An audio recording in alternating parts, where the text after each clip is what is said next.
Sa 28 ka mga returning OFW sa Bacolod nagpositibo sa rapid test. Extended enhanced community quarantine sa Bacolod, epektibo na subong nga adlaw. Sa balita nasyonal, mga LGUs gintugutan nga palawigon tubtub pito ka adlaw ang pagpanagtag sa Social Amelioration Program. CPP gintapos na ang ceasefire, mga NPA ginmanduan nga magbalik patigayon sa opensiba.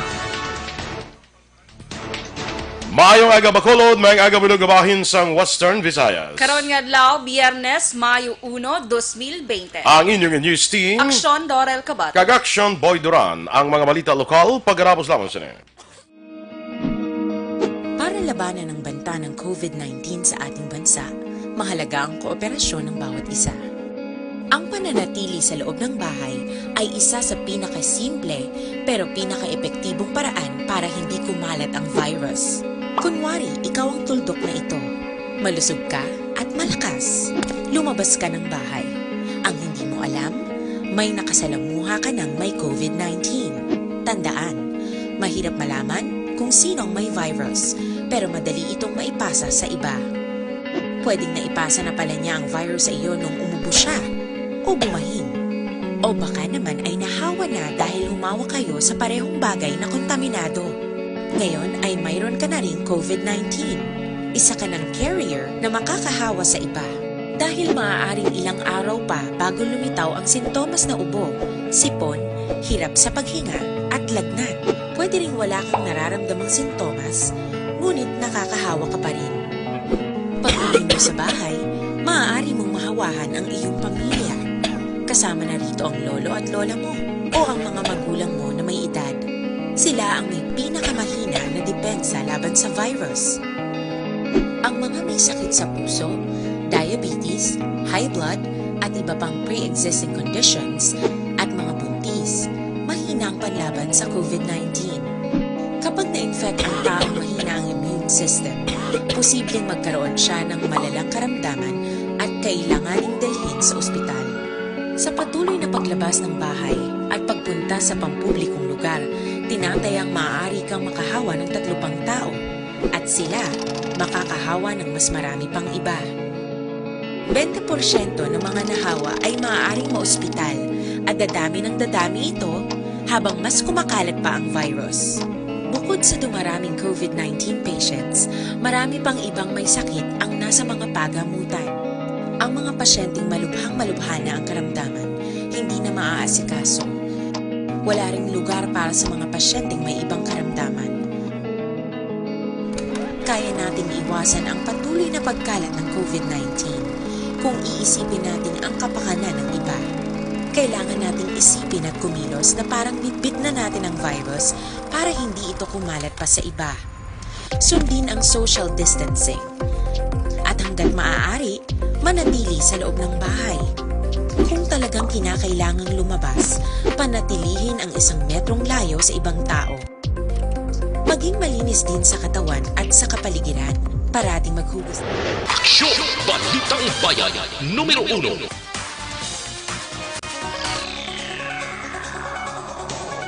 Aksyon Radio Philippine Standard Time, las 6:05 sa detalye na sa aton mga balita lokal.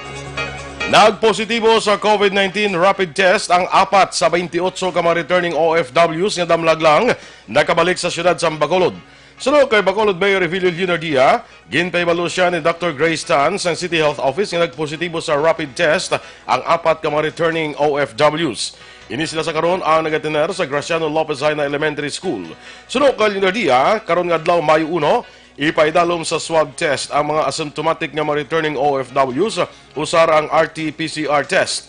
Sunod sa alkalde, marason ang syudad nga ipaidalom sa 14-day quarantine akong mandatory quarantine ang nagapauli diri nga mga OFW sa piyak nga ilan na naagyan ang ining protocol sa Manila. Sa lebeluan, gina-recognize lamang sang DOH ang resulta sang test kurang specimen sang persona ang ipaidalom sa RT-PCR test. Sa Iloilo, may siyaman ka mga OFWs na nagpositibo sa rapid test kag subject man sa confirmatory test. Nagtawag si Dr. Grace Tan na kundi may 28 kita ka OFW na Yes. nagka-positive. And taking rapid test ato sila tanan sa 28 sa ila. It turned out nga sa rapid test 4 ang positive. Ang kabahin sa pahayag ni Mayor Bing Leonardia.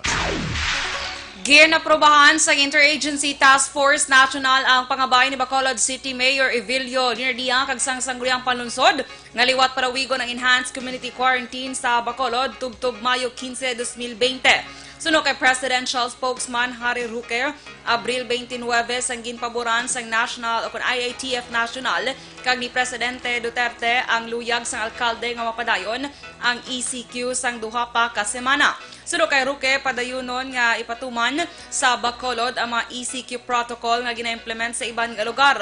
Una nga nagpasaro sang resolusyon ng SP nga nagapangabay sa gobyerno nasyonal nga i-extend ang ECQ para makontain ang paglaptas sang virus. Marso 30 sang una ginpatuman ang ECQ sa Bacolod, liwat ini nga ginpalawig sang Abril 15.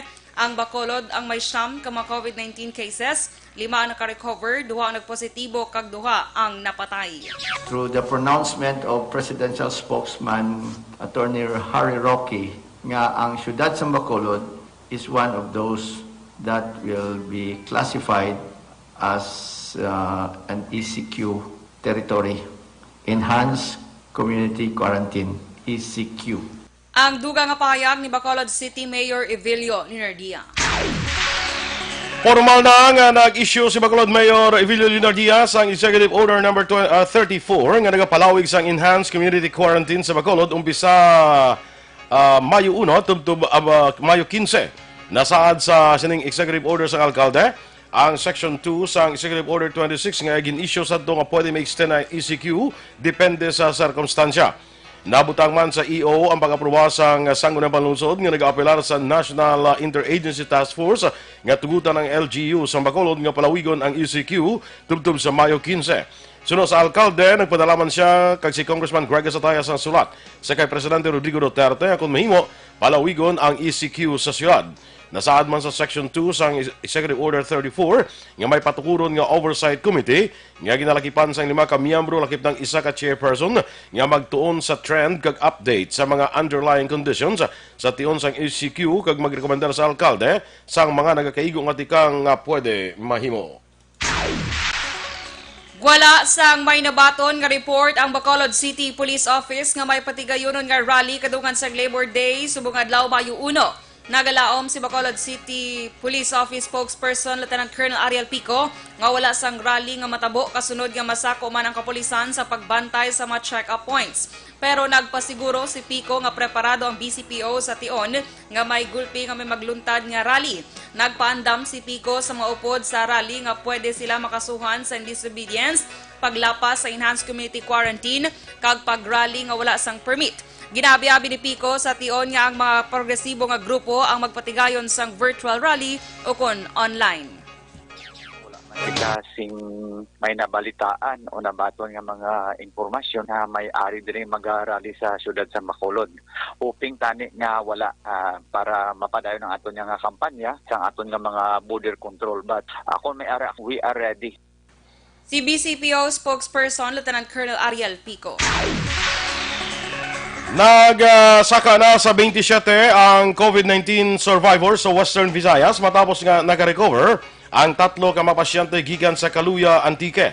Base sa DOH Western Visayas Center for Health Development Bulletin number 35, naka-recover na sa virus si patient 35 nga nagaedad 74 anyos nga lalaki, patient 43 nga nagaedad 45 anyos nga lalaki, kag patient 44 nga isa ka 59 anyos nga lalaki.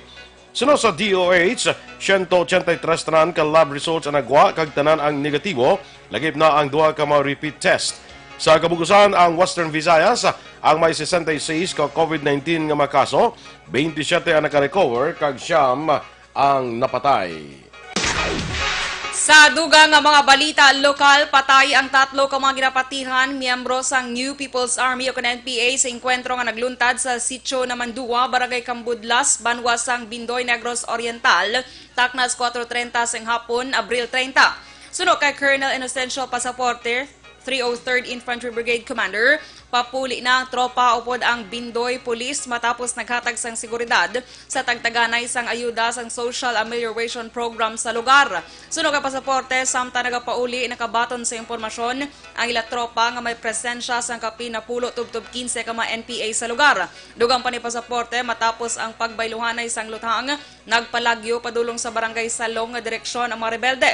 Na-recover sang Army ang Arms Corps 12-gauge shotgun, magazine nga may mga bala, backpacks kag mga personal nga gamit nga nabilin sa mga nagpalagyo nga rebelde. Preparado sa tanan nga tion ang Philippine Army sa probinsya matapos ginbasura ni Presidente Rodrigo Duterte ang peace talk batok sa upod sa National Democratic Front o kun NDF. Sunod kay 303rd Infantry Brigade Commander Colonel Inocencio Pasaporte, sa pihak nga nagapatunga pa ang plano nga peace talk, wala sila nagahatag sang kumpiyansa batok sa mga rebelde nga New People's Army. Apang liwat nga nagpakabay si Pasaporte sa NPA nga sundon ang gindeklara nila nga ceasefire kag magpakigbahin sa pagpapas sang coronavirus disease sa COVID-19. Sa remuluan, masobra na pulo ka miyembro sa Philippine Army sa Mindanao kag 3 naman diri sa probinsya sang Negros Occidental ang nagkalamatay sa nagluntad nga engkwentro sa tong tialikdan nga mga semana.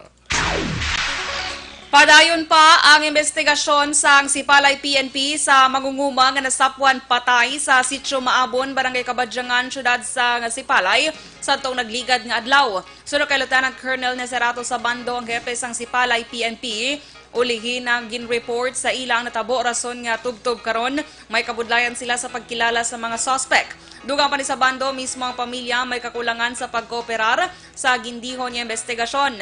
Ginahulat pa man sa otoridad ang resulta sang postmortem examination sa bangkay sang biktima. Una diri na sapwan patay kag may madamo nga pila sa pagbuno si Ernesto Pablo, 56 anyos, sa kilid sang suba.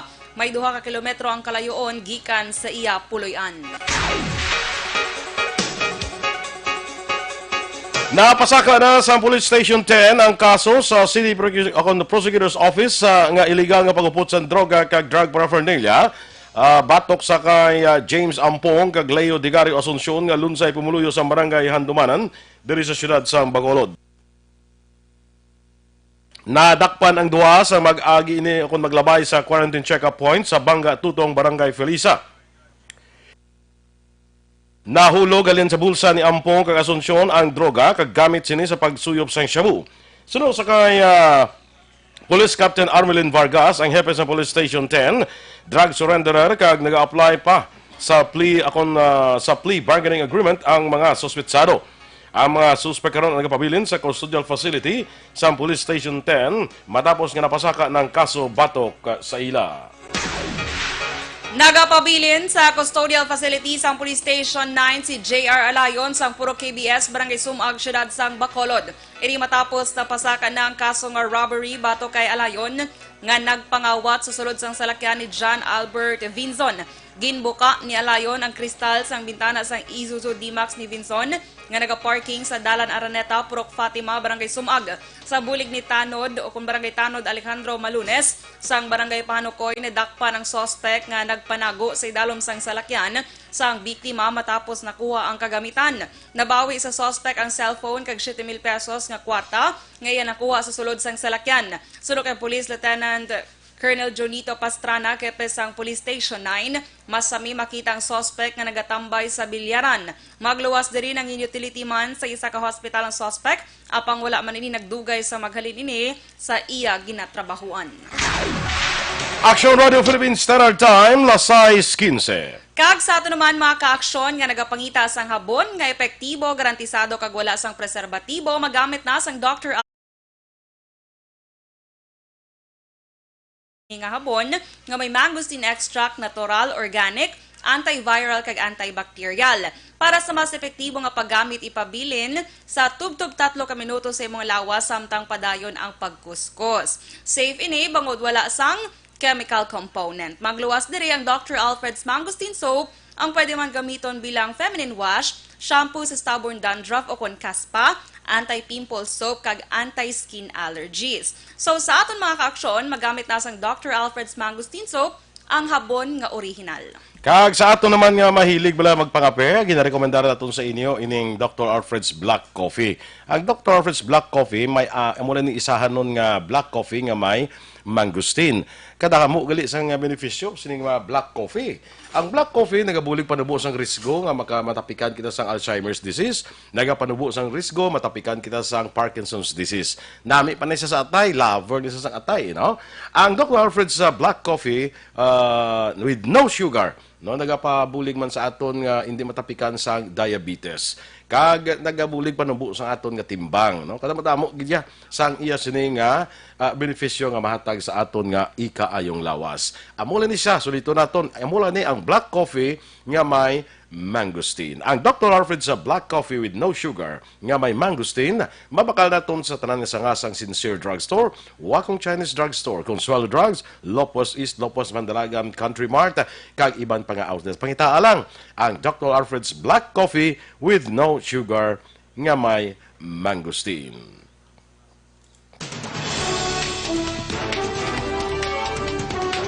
Mga LGUs, gintugutan nga palawigon tubtob pito kaadlaw ang pagpanagtag sang Social Amelioration Program. Samtang CPP gintapos na ang ceasefire, ginmanduan nga magbalik sa opensiba ang ila nga mga katapos. Ang mga balita nasyonal sa pagbalik sang Aksyon, Balitang Bayan, Numero 1.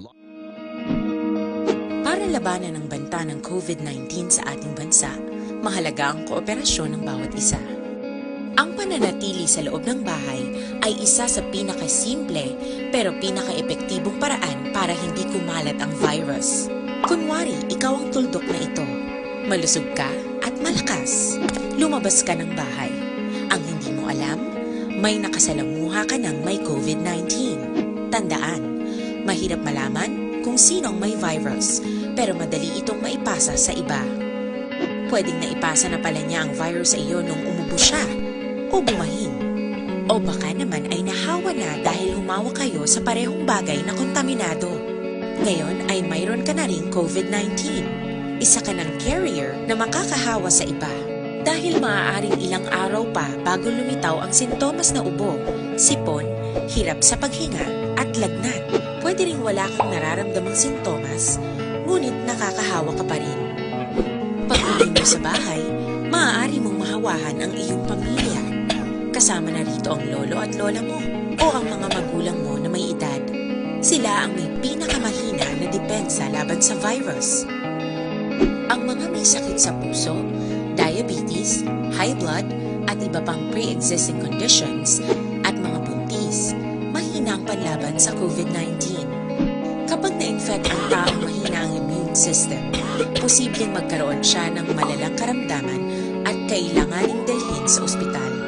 Sa patuloy na paglabas ng bahay at pagpunta sa pampublikong lugar, tinatayang maaari kang makahawa ng 3 pang tao at sila makakahawa ng mas marami pang iba.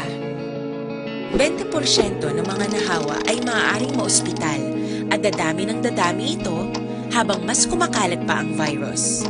Bukod sa dumaraming COVID-19 patients, marami pang ibang may sakit ang nasa mga pagamutan. Ang mga pasyenteng malubhang-malubha na ang karamdaman, hindi na maaasikaso. Wala ring lugar para sa mga pasyenteng may ibang karamdaman. Kaya nating iwasan ang patuloy na pagkalat ng COVID-19 kung iisipin natin ang kapakanan ng iba.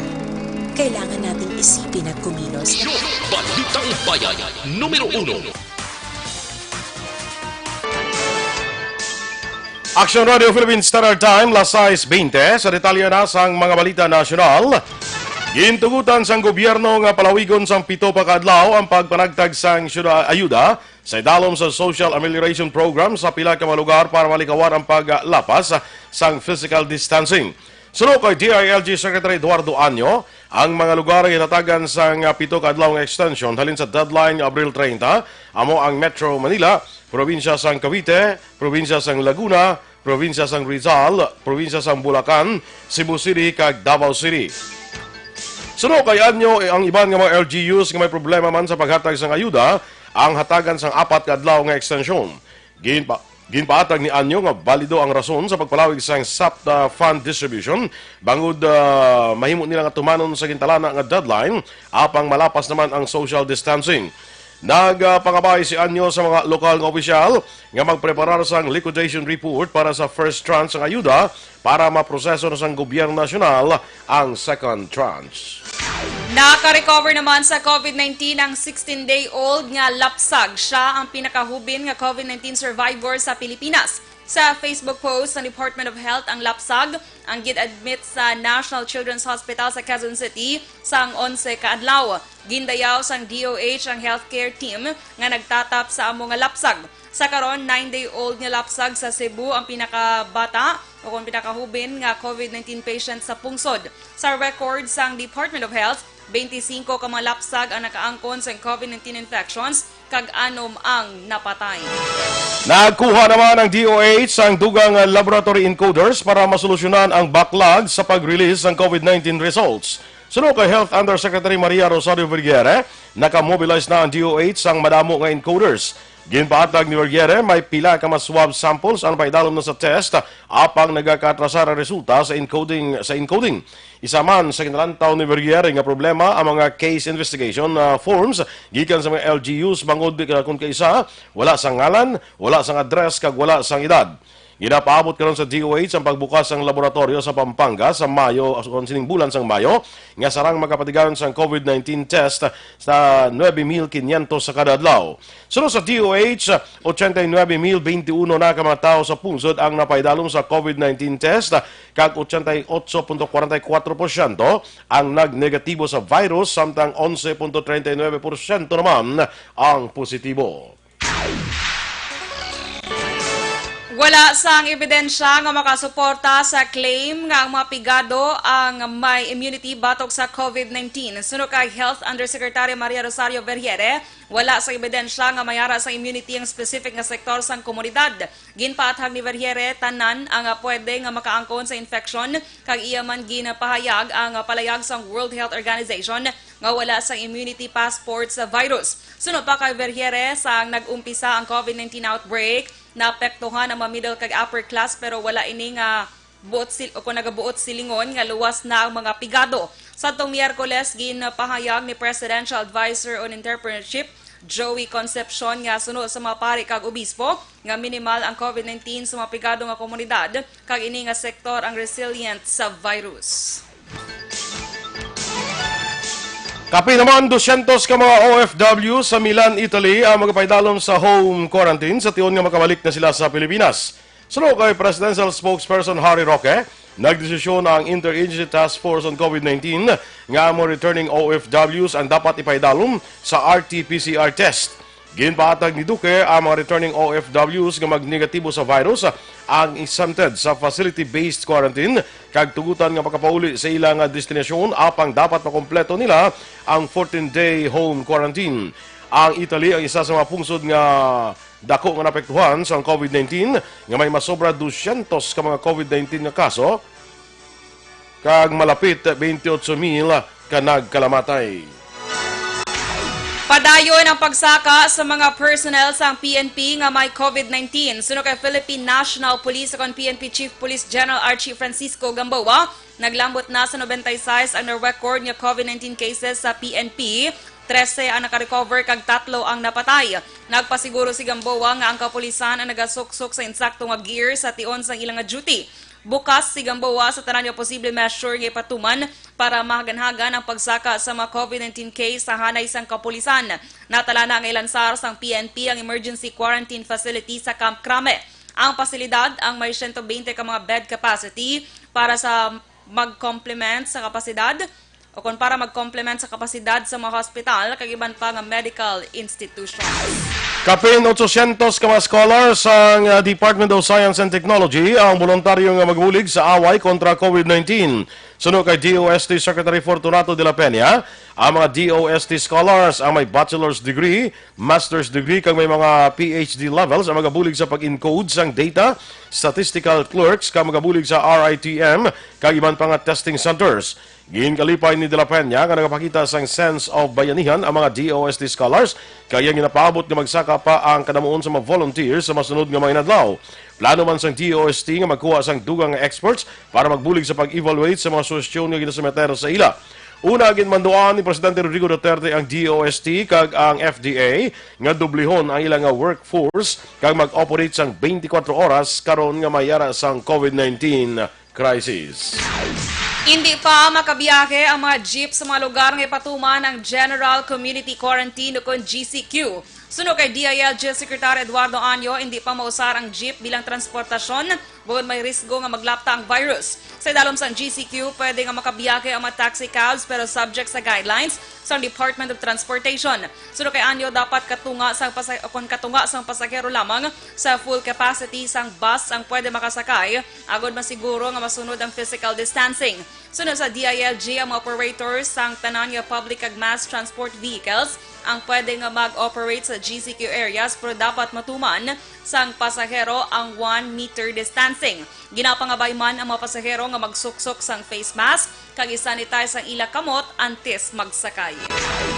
Ginpahayag naman sa Communist Party of the Philippines nga wala na sang ekstensyon ang nationwide ceasefire nga nagtapos na kahapon nga adlaw Huwebes. Sa isa ka statement, ginpahayag sa CPP, imposible na nga mapalawig ang untat lupok bangod wala man nagauntat ang pag-atake sa gobyerno. Ang CPP ang nagmando sa ceasefire bilang sabat sa ceasefire nga panawagan sa gobyerno batok sa COVID-19 pandemic. Sa bahin sa gobyerno natapos ang ceasefire sa Abril 15, samtang ang CPP ang nagpalawig sa untat lupok tubto Abril 30. Gina-claim sang CPP nga sa telikdan nga 36 kadlaw, ang AFP ang napatigaan sa kapin 36 ka mga pagpangatake batok sa NPA sa 23 ka mga probinsya. Una na nga nagpanawagan ang United Nations Security Council sang 90 kadlaw nga worldwide humanitarian pause bangod sa COVID-19. Patay ang duha ka pulis sa Pulumulok Municipal Police Station matapos gin-ambush samtang nagapatrol sa among lugar. Sa report, last 2:15 sang hapon Miyerkules sang ginpaulanan kung ginpaarakan sang luthang sang ginaligar 7 ka maarmado nga makalalakinan ang 4 ka pulis sa Purok 3B, Barangay Coronadal proper. Sunod kay Police Major Alex Orcajada, hepe sang Pulumulok Municipal Police Station ang 4 ka pulis ang ginpangluthang kag napatay. Sunday Patrolman Brian Costello kag Police Corporal Witzel Ras Ventanos nga nagaangkasanay sa isa ka motorsiklo. Nakabalo sang lupok ang duha ka pulis nga ila upod kag nakatawag pa sang backup sa estasyon apang gilayo nagpalagi ang mga suspect padulong sa Purok Matlong. Gindala sa hospital ang duha ka pulis apang gindeklarar nga dead on arrival. Base sa inisyang investigasyon sang kapulisan, Nilong Group ang ginatudlo nga may kilabtanan sa nagluntad nga ambush. Aksyon Radio Philippines Standard Time, las 6:28. Kag sa ato naman nga mga kaaksyon, nakahibalo ka mo bala sa sining nga panahon nga mas importante ay kaayong lawas. Agod malikawan ang balatian dapat epektibo nga food supplement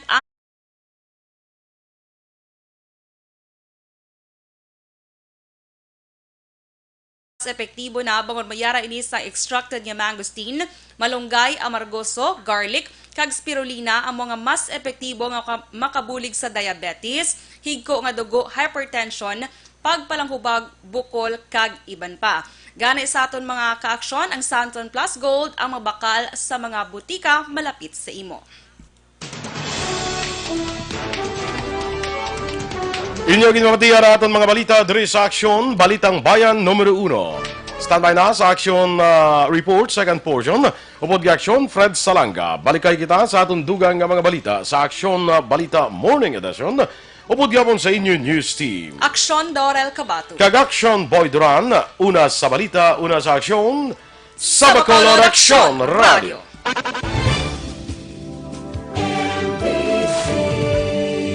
Manila Broadcasting Company. Sa balita, komentaryo,